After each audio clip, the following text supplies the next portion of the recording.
Eu era o fotógrafo oficial responsável pela documentação do projeto de pesquisa do Sudário de Turim. O projeto de pesquisa do Sudário de Turim foi a primeira e única equipe científica a receber permissão para realizar um exame aprofundado do Sudário de Turim. Cientistas descobriram recentemente algo extraordinário escondido em uma das relíquias mais misteriosas da história, o Sudário de Turim. Durante séculos, muitos acreditaram que este antigo tecido era o sudário de Jesus Cristo contendo a tênue imagem de um homem crucificado. Mas pesquisadores modernos, utilizando técnicas avançadas de imagem e análise genética, afirmam ter encontrado algo ainda mais surpreendente. Nas fibras do tecido, os cientistas detectaram vestígios de DNA antigo e descobriram que a própria imagem se comporta como uma impressão tridimensional codificada. Ao contrário da tinta ou do corante, as marcas no sudário parecem conter informações de profundidade, quase como uma fotografia biológica congelada no tempo. Se for verdade, essa descoberta poderá revelar quem era realmente o homem retratado no tecido e como sua misteriosa imagem foi formada. O rosto que ninguém deveria ver, para entender por que esse DNA desfez todas as teorias existentes. Precisamos começar pela noite em que o sudário revelou pela primeira vez o que escondia. 28 de maio de 1898, Turim, Itália. Um advogado e fotógrafo amador chamado Secondo Umberto foi o primeiro a fotografar a relíquia durante uma exposição pública. A fotografia era um trabalho árduo, naquela época lento, técnico e implacável. Pia carregou uma câmera quase do tamanho de uma mala até um andaime dentro da catedral. Usando flashes de magnésio para iluminar o interior escuro, ele expôs duas grandes placas de vidro. Tarde da noite, sozinho em seu quarto escuro, iluminado apenas pelo brilho fraco de uma lâmpada de segurança vermelha. Pia mergulhou uma das placas nos produtos químicos de revelação. Conforme a imagem se materializava, suas mãos começaram a tremer. Ele quase deixou o copo cair. O que se formava diante de seus olhos não deveria existir no negativo fotográfico, onde a luz deveria se tornar escuridão e a escuridão deveria se tornar luz. Um rosto nítido e de alto contraste surgiu. Olhos profundos se fecharam delicadamente, um nariz quebrado, um bigode e uma barba bifurcada, hematomas na bochecha direita. Pela primeira vez na história, a figura escondida sob o linho não era uma sombra tênue. Era claramente um homem calmo, digno, mas marcado por extremo sofrimento. Agora, aqui está o problema. Qualquer imagem normal se comporta de forma previsível como um negativo. A luz escurece, a escuridão clareia e o resultado parece distorcido, artificial. Mas o sudário quebrou todas as regras. Fotografado como um negativo, ele apareceu como uma verdadeira fotografia de um ser humano real. O que o olho nu vê no tecido já é um negativo. Quem na Idade Média entendia de fotografia 800 anos antes da existência da câmera? Quem poderia criar uma imagem negativa perfeita sem nenhuma maneira de ver, testar ou confirmar o resultado? Ninguém. O olho humano não consegue ver o mundo em negativo, muito menos reproduzi-lo com controle preciso sobre luz e sombra. Nenhum artista, nenhum cientista, nenhum erudito vivo na época possuía o conhecimento para sequer conceber tal coisa, muito menos executá-la com perfeição em um pedaço de linho. Essa foi a primeira rachadura na muralha do ceticismo.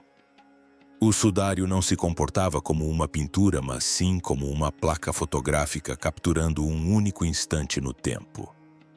E essa constatação provocou um tremor em todas as disciplinas que posteriormente se debruçariam sobre esse tecido.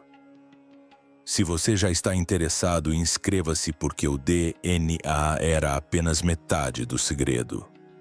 A outra metade é algo que ninguém previu, mas aquela fotografia foi apenas o aquecimento. A verdadeira bomba estava escondida na poeira. E quando finalmente a decifraram, até os céticos se calaram. O DNA que não deveria existir. No século XXI, a especulação finalmente cedeu lugar a algo muito mais difícil de contestar: genética física de altas energias. Espectroscopia, análise molecular forense. Os cientistas deixaram de ver o sudário como uma relíquia sagrada e começaram a examiná-lo como uma cena de crime, um cofre de dados biológicos que guarda silenciosamente 2000 anos de história. Em 2015, a equipe de geneticistas e biólogos do professor Barkatia obteve acesso sem precedentes à relíquia. Sua missão não era descobrir o DNA de Deus. A ciência não possui um modelo para descrever como seriam tais evidências. O objetivo era reconstruir a história do próprio tecido por onde ele passou, quem o manuseou, cujas mãos o carregaram ao longo dos séculos.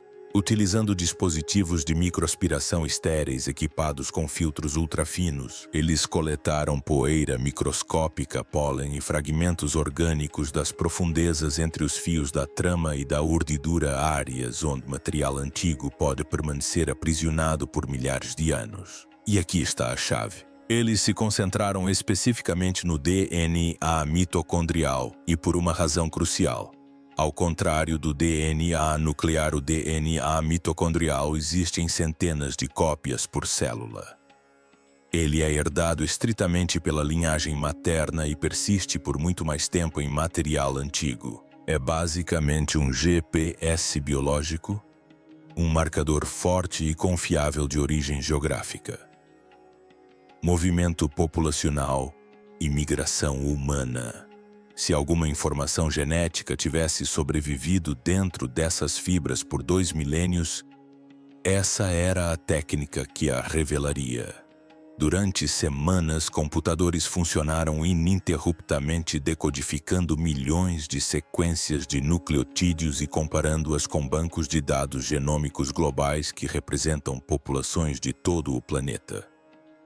Então, os mapas finais apareceram na tela: haplogrupos, linhagens ancestrais, origens geográficas. O laboratório ficou em silêncio. Ninguém disse nada.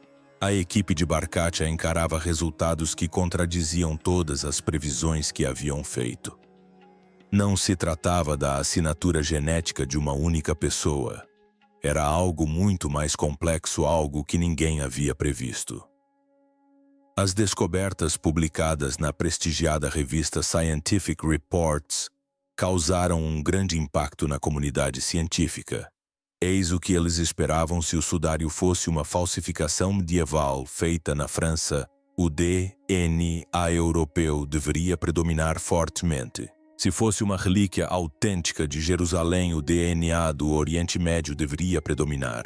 Nenhuma das duas coisas aconteceu. Primeiro, o Oriente Médio.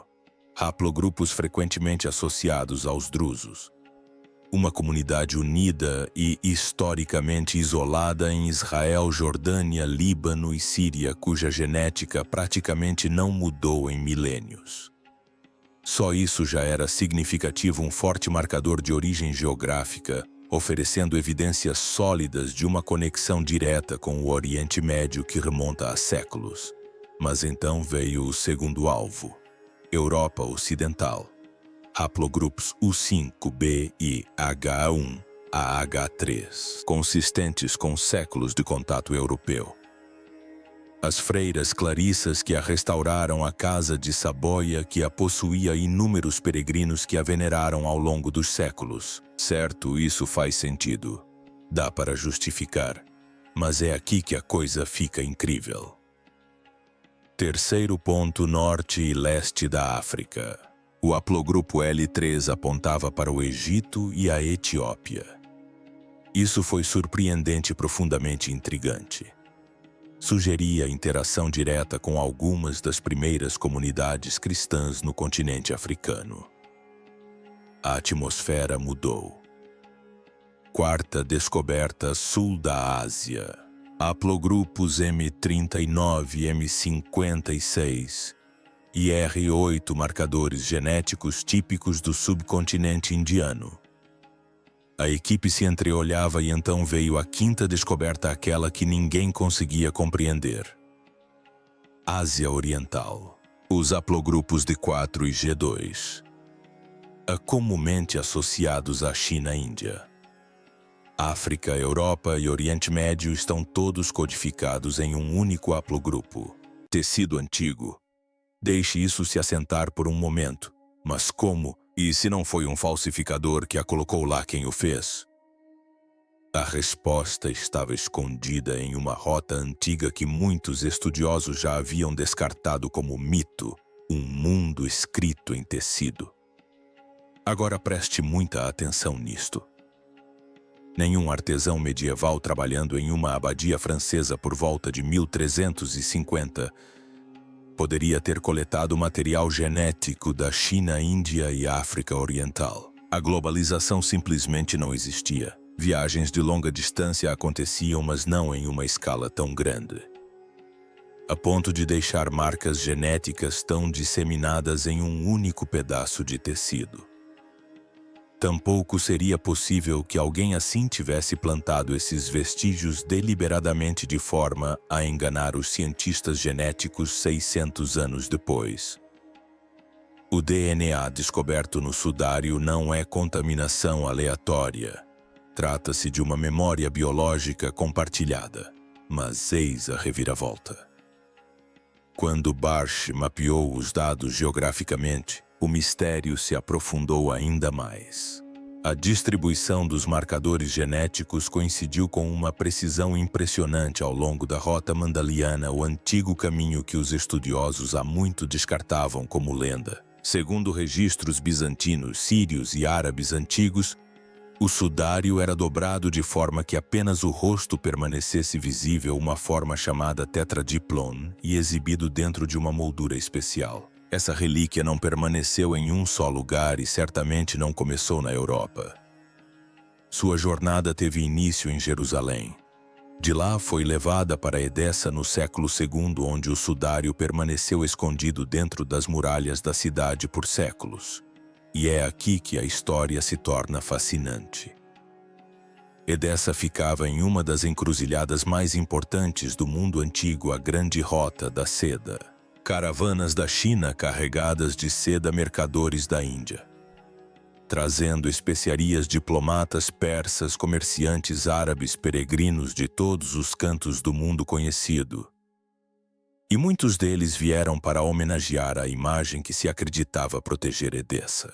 Eles se aproximaram, beijaram a sua estrutura, tocaram o tecido e a cada encontro vestígios microscópicos, fragmentos de cabelo, gotas de suor se depositavam no tecido camada por camada, século após século. O DNA de todo o mundo antigo se acumulando em sua superfície como poeira invisível. A jornada não parou por aí. De Edessa a Constantinopla em 944 d.C., a maior megacidade do mundo antigo, onde pessoas de todas as raças e culturas se reuniam.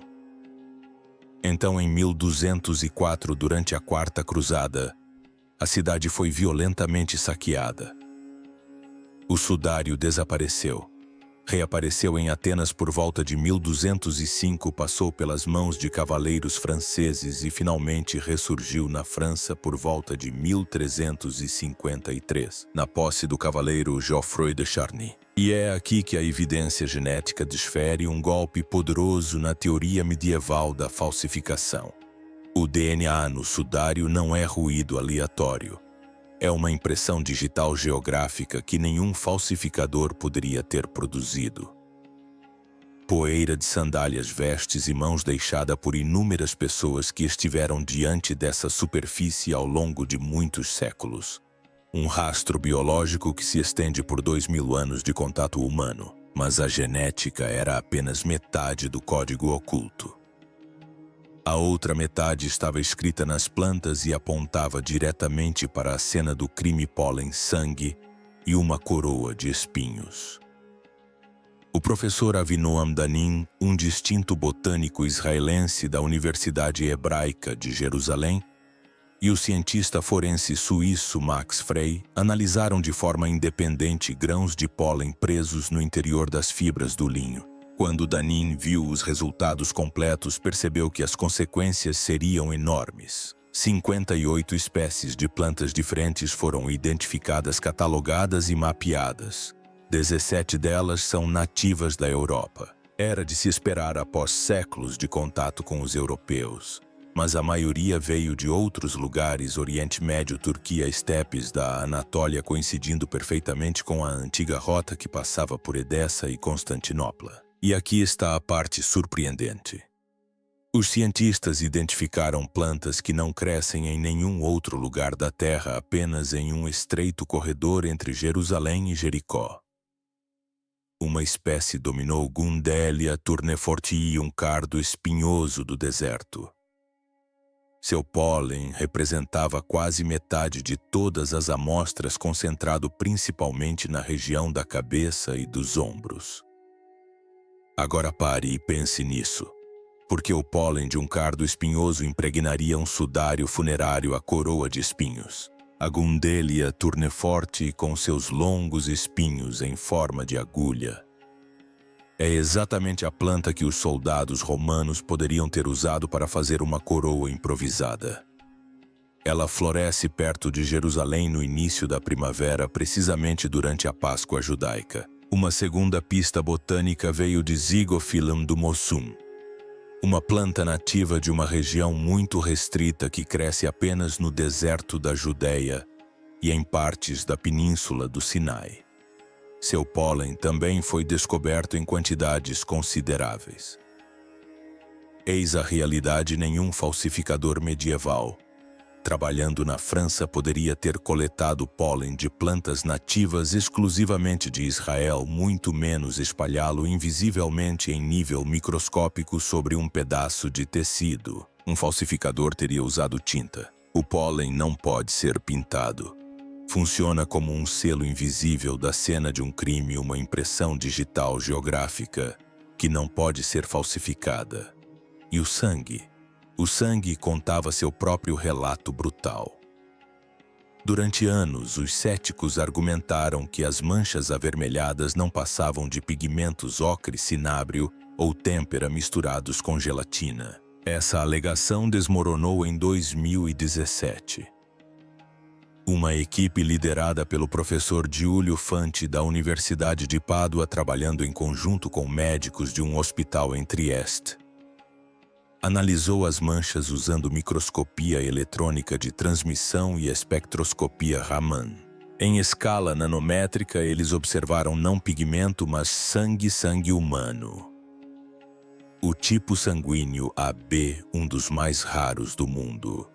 Esse mesmo tipo sanguíneo aparece repetidamente em antigas relíquias cristãs, incluindo o sudário de Odô, um tecido que, segundo a tradição, cobre o rosto de Cristo em seus sepultamentos.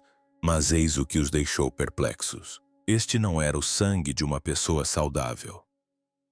Nele, os cientistas descobriram nanopartículas de creatinina e ferritina ligadas à hemoglobina.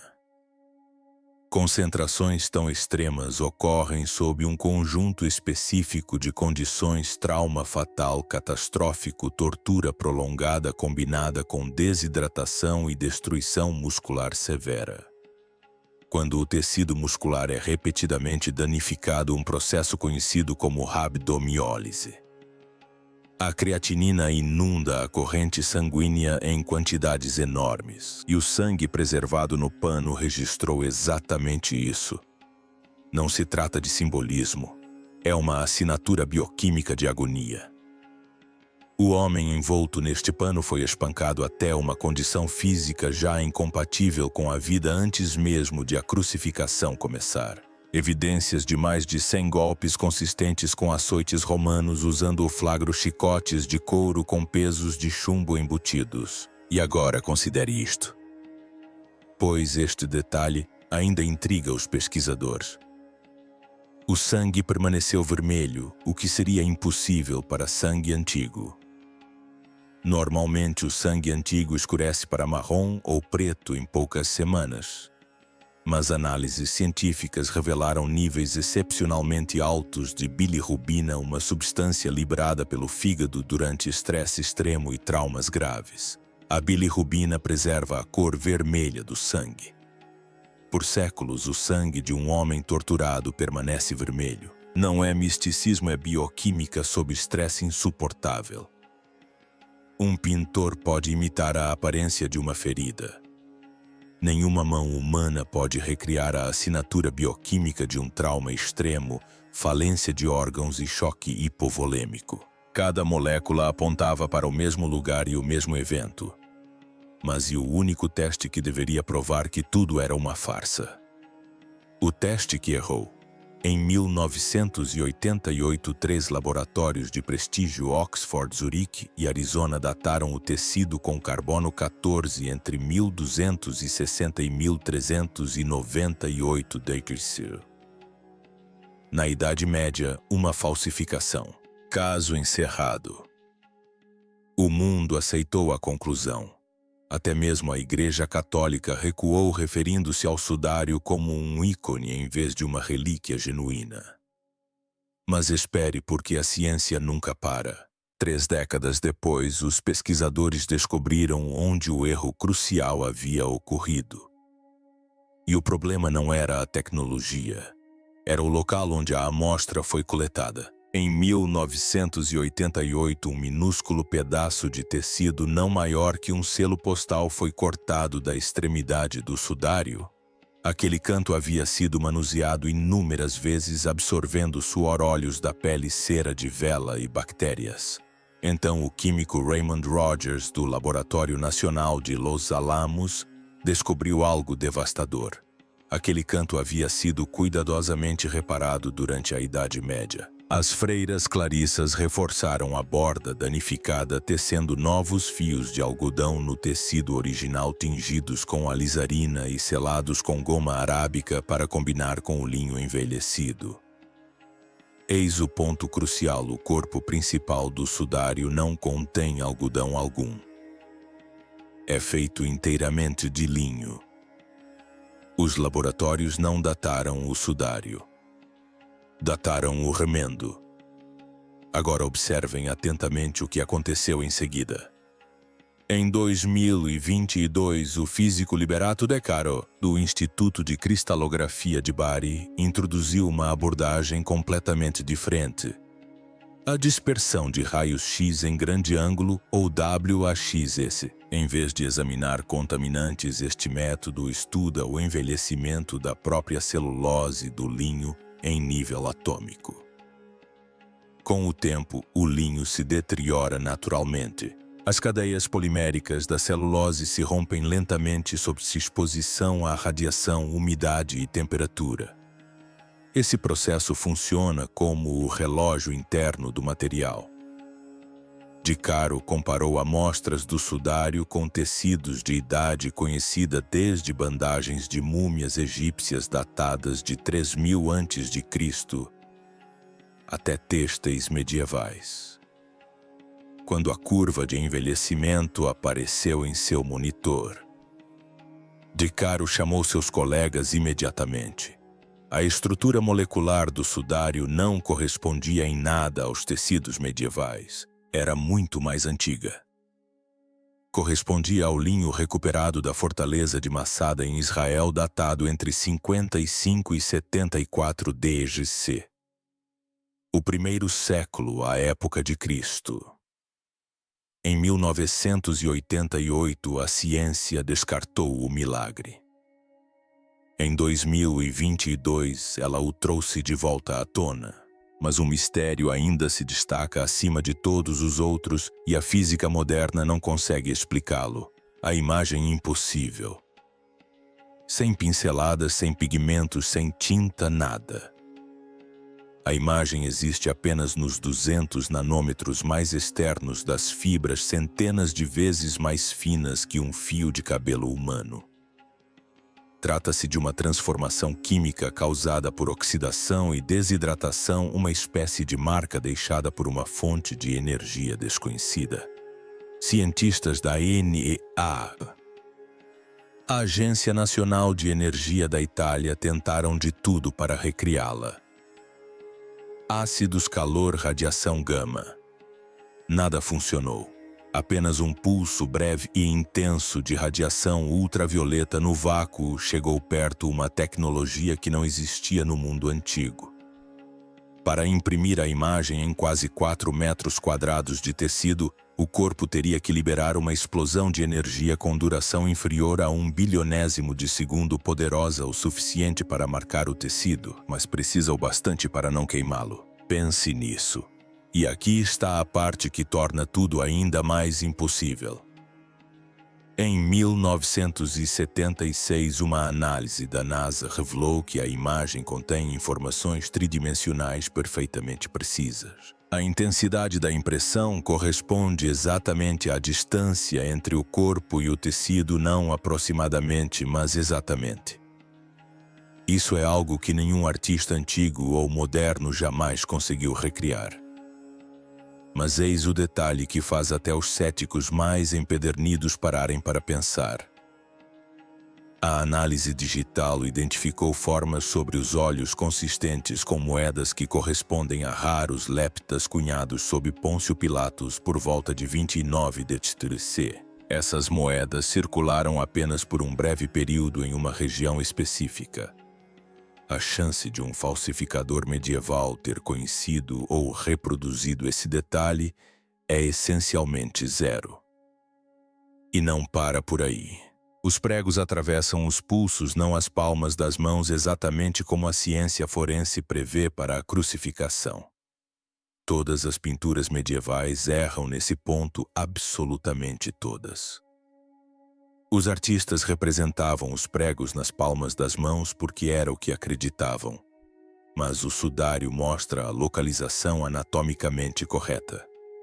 Até mesmo as respostas nervosas são visíveis, incluindo a retração dos polegares causada pelos danos dos pregos ao nervo mediano, um detalhe que nenhum artista medieval poderia ter compreendido. Camada por camada, biologia, química, física, geologia, numismática, tudo converge para uma cidade e um curto período de tempo, Jerusalém entre 30 e 33 d.C. Eis algo que ninguém pode descartar facilmente. Um falsificador medieval precisaria ter criado um negativo fotográfico séculos antes da fotografia incorporar pólen de plantas encontradas apenas entre Jerusalém e Jericó. Produzir sangue com biomarcadores de trauma desconhecidos por 600 anos, recriar uma codificação tridimensional que nenhum laboratório moderno consegue duplicar e coletar DNA da China, Índia, África e Oriente Médio, tudo isso em uma abadia francesa usando apenas uma vela e um pincel. O sudário de Turim não é uma pintura. É um registro forense de um ser humano real, um arquivo biológico, uma testemunha silenciosa de um momento que mudou a história da humanidade. O código secreto de DNA, mapeado em suas fibras, traça uma jornada de 2000 anos que nenhum falsificador poderia ter criado. Então a pergunta é: você acredita que a ciência um dia explicará o que aconteceu dentro daquele túmulo? Ou alguns eventos estão além do alcance de qualquer instrumento que possamos construir? Compartilhe sua resposta nos comentários e, se isso mudar sua perspectiva sobre o sudário, inscreva-se. Porque o que vamos descobrir a seguir é ainda mais difícil de explicar.